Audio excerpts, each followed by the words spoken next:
Good morning students. आज हम पढ़ेंगे चैप्टर 18 विराम चिन्ह। विराम का अर्थ होता है रुकना या ठहरना। बातचीत करते या बोलते समय हमारी वाणी की गति एक समान नहीं होती।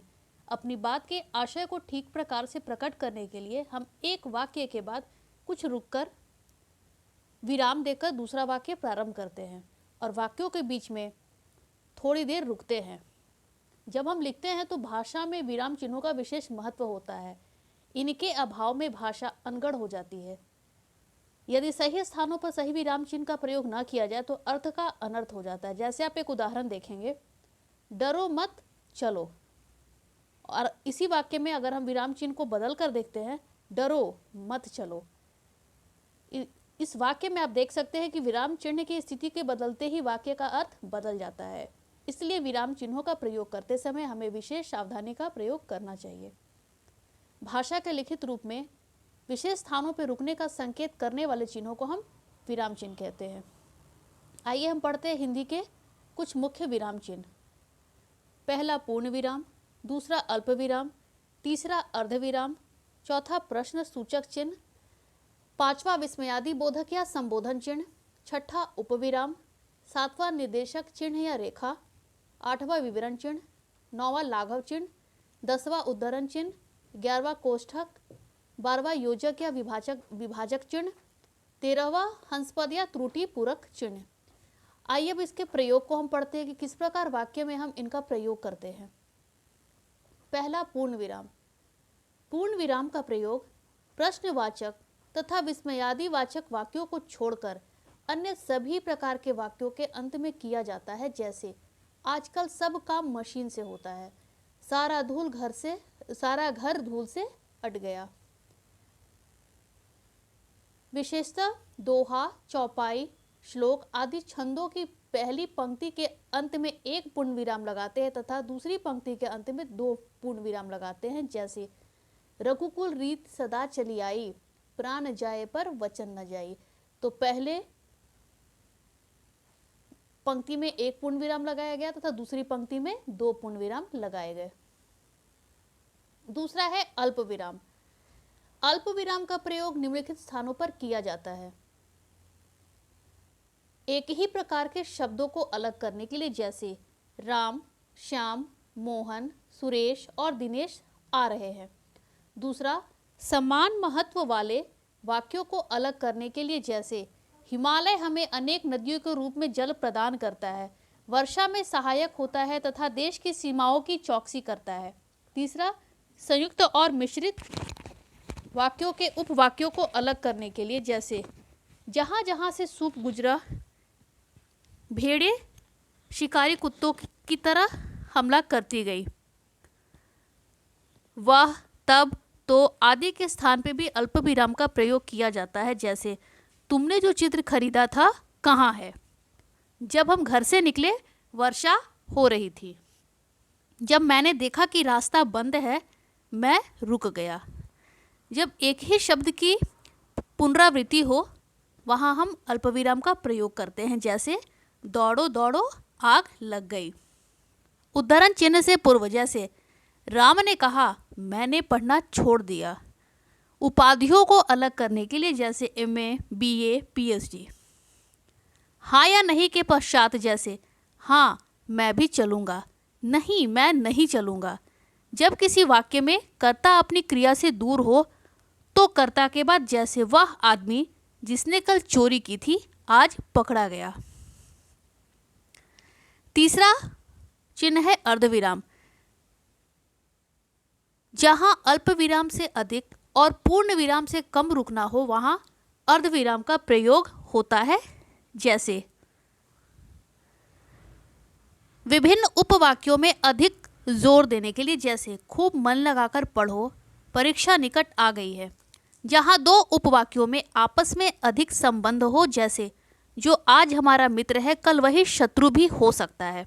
विपरीत अर्थ प्रकट करने वाले 2 उपवाक्यों के बीच में, जैसे हम पेड़ पर पत्थर मारते हैं वह हमें फल देता है, क्योंकि, क्यों आदि कारणवाचक क्रिया विशेषणों से पहले, जैसे राम नहीं आया क्योंकि वह बीमार है। चौथा विराम चिन्ह है प्रश्न सूचक चिन्ह। यह चिन्ह प्रश्न सूचक वाक्यों के अंत में आता है। जहां भी हम प्रश्न पूछते हैं वैसे वाक्यों के अंत में यह प्रश्न सूचक चिन्ह लगाया जाता है। जैसे, क्या रास्ते में डाकू मिलते हैं? तुम कल कहाँ जाओगे? 5वां चिन्ह है विस्मयादि बोधक या संबोधन चिन्ह। प्रायः हर्ष, शोक, भय, विस्मय आदि भावों की अभिव्यक्ति एवं संबोधन के लिए विस्मयादि बोधक चिन्ह प्रयुक्त होता है। जैसे, वाह तुमने तो कमाल ही कर दिया, मेरे मन निराश होने की ज़रूरत नहीं है। उपविराम, जहाँ किसी बात को अलग करके दिखाना हो। जैसे, सांप्रदायिकता, उपविराम का चिन्ह एक कोण। तो इसका प्रयोग हम जब किसी बात को अलग करके दिखाते हैं तो हम करते हैं। निर्देशक चिन्ह या रेखा, किसी बात का उदाहरण देते समय, संवाद बोलने के बाद तथा वार्तालाप या व्याख्या स्पष्ट करते समय निर्देशक चिन्ह का प्रयोग होता है। जैसे, संवाद की स्थिति में जब बातचीत करते हैं, अध्यापक, निर्देशक चिन्ह के बाद, भारत के प्रथम प्रधानमंत्री कौन थे? छात्र, भारत के प्रथम प्रधानमंत्री श्री जवाहरलाल नेहरू थे। कथन को उद्धृत करने में, तुम मुझे खून दो मैं तुम्हें आज़ादी दूंगा, सुभाष चंद्र बोस। 8वां है विवरण चिन्ह। जहाँ किसी बात का उत्तर या उदाहरण अगली पंक्ति में देना हो तो विवरण चिन्ह का प्रयोग किया जाता है। जैसे, संज्ञा के भेद हैं व्यक्तिवाचक, जातिवाचक, भाववाचक आदि। लाघव चिन्ह, शब्दों को संक्षिप्त रूप में लिखने के लिए इस चिन्ह का प्रयोग किया जाता है। जब भी हम उसे छोटे रूप में लिखते हैं, शॉर्ट फॉर्म में लिखते हैं, जैसे डॉक्टर का डॉ, पंडित का प, ईस्वी का ई, मास्टर ऑफ आर्ट्स का MA, तो यहाँ पर लाघव चिन्ह का प्रयोग किया जाता है। उद्धरण चिन्ह, उद्धरण चिन्ह को अवतरण चिन्ह भी कहते हैं। ये 2 प्रकार के होते हैं, इकहरा और एक दोहरा उद्धरण चिन्ह।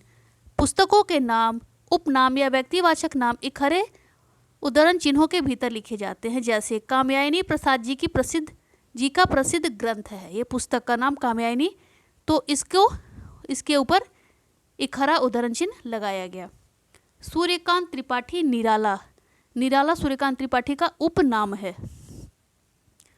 कहावतों में उद्धरणों का भी प्रयोग होता है। जैसे, आपस की फूट से सर्वनाश होता है, इसलिए ठीक ही कहा है घर का भेदी लंका ढाए।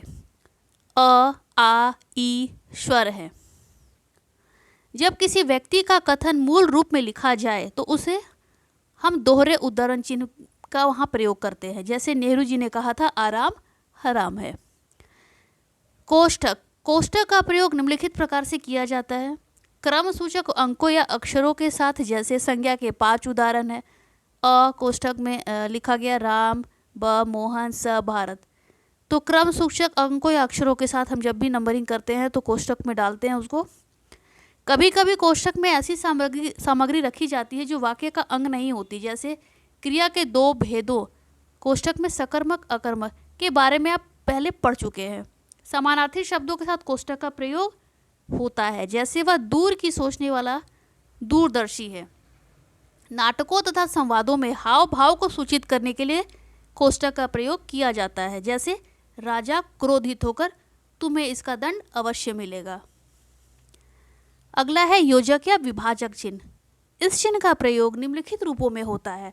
शब्दों के युग्मों के बीच में, जैसे दाल भात, इसके बीच में योजक चिन्ह लगा। काला काला, योजक चिन्ह का प्रयोग किया। दिन रात, योजक चिन्ह का प्रयोग किया गया।